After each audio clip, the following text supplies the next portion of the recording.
Greetings builders! GGG announced that the next league must be released on August 18th, and that gives us roughly 1 month left of Crucible. This is why I think it's time for me to start my traditional top 12 video where I show you my favorite builds during the Crucible League. This video is going to have 4 parts that will be released every weekend from now on. And of course, if you decide to make any of those builds, you can find links for the PoE and complete guide together with the remaining parts of this top 12 in the video description. In 12th place we have a starter build that was very popular during the Crucible League, the Toxic Rain Raider with the Ranger class. This build uses all the attack speed of Raider to deploy numerous pods that drain the life out of your enemies. To reach the pros of this build, I would start with how easy this build is to put together. You don't need any mandatory unique item and the leveling is very simple. This build is great for beginners because you end up having great clear speed, boss damage and survivability with low investment. Now to list the cons, the main issue of this build is mana. Since we're dealing with a damage over time build, we cannot reach mana or life. Because of that issue, we need rare rings that reduce the mana cost of skills. As for budget, you can get it destroying early endgame maps with only around 100 chaos. To comfortably advance to yellow maps, you need to invest around 150 chaos, and for easily completing your atlas, I recommend investing around 4 divines, but you can totally do it with less. Don't forget that on PoEbuilds.net you can find a list with all the equipment that you need to buy for this build, with direct links for examples being sold by other players.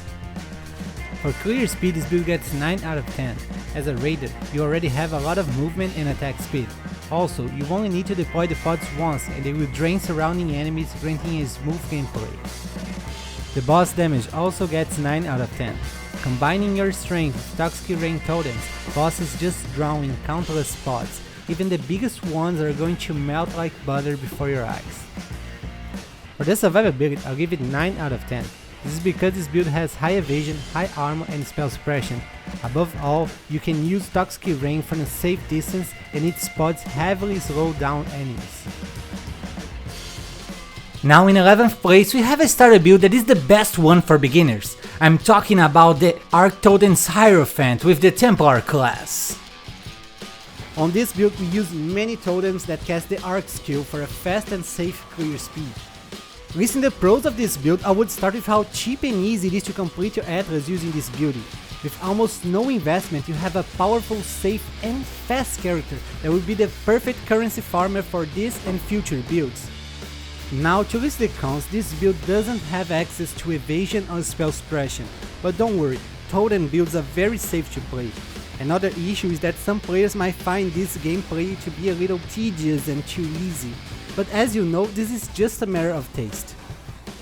As for budget, this is one of the cheapest builds in existence. You can get it destroying early endgame maps with only around 35 chaos. To comfortably advance to yellow maps, I recommend investing around 90 chaos, and for easily completing your atlas, I recommend investing around 3 divines, but you can totally do it with less. This build needs 3 mandatory unique items, but they are normally very cheap and easy to get. The first one is the Soul Mantle Armor, that causes Socket Gems to be supported by a level 20 spell totem. This grants us an extra support skill gem. We also need a Kikazaro Ring to counter the effect of curses. This is because a side effect of Soul Mantle that will apply a random curse on you whenever a totem dies. Finally, we also need the Self-Flagellation Jewel that grants up to 20% increased damage for each curse on you. Thanks to Soul Mantle, you'll be always with around 9 curses, resulting on 180% increased damage. For clear speed, this build gets 9 out of 10. Arc is an awesome skill that chains through many enemies and easily clear big packs. This build counts with 4 totems casting this amazing skill. The boss damage deserves 9 out of 10. With the right debuffs and all 4 totems summoned, this build can take even big bosses down without any issue. For the survivability, I would also give it 9 out of 10. As a totem build, you'll always be far from action while your totems do all the work. So if you know how to mind your position, you can easily complete high tier maps with low grade gear. Above all, this build still counts with high armor and high block chance. On 10th place we have a very fun and unusual build, the Tornado Shot Berserker with the Marauder class. As you guys know, archers have been the high note of Crucible. For that reason, items like Lionized Fall have spiked in price and many players are having a hard time to feel powerful as an archer without spending a lot of Divine Orbs. But this build here is different, it doesn't require any mandatory unique item. To list the pros of this build, I would start with its damage. This tornado shot is a real boss destroyer. The clear speed is awesome as well. You are very fast and shoot many projectiles with high attack speed rates. It's amazing to clear packs and packs of monsters this way. Above all, as I just mentioned, this build is also not expensive and very easy to put together. Now to list the cons, the first thing that comes to mind is the life degeneration and the extra damage taken from the Berserker Ascendancy. But don't worry, we have many defensive layers and instant life leech. As for budget, even though this build isn't expensive, it is not cheap either. You are going to need at least 2 Divine Orbs to put it together. For clear speed, I'll give it 10 out of 10.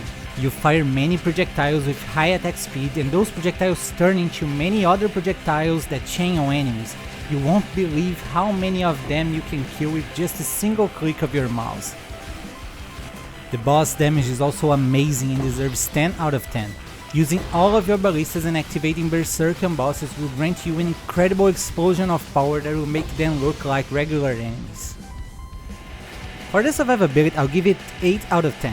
You have armor, evasion and spell suppression that grants this build almost 70,000 effective HP. However, I took 2 points out because of the life degeneration and the extra damage taken from the Berserker Ascendancy.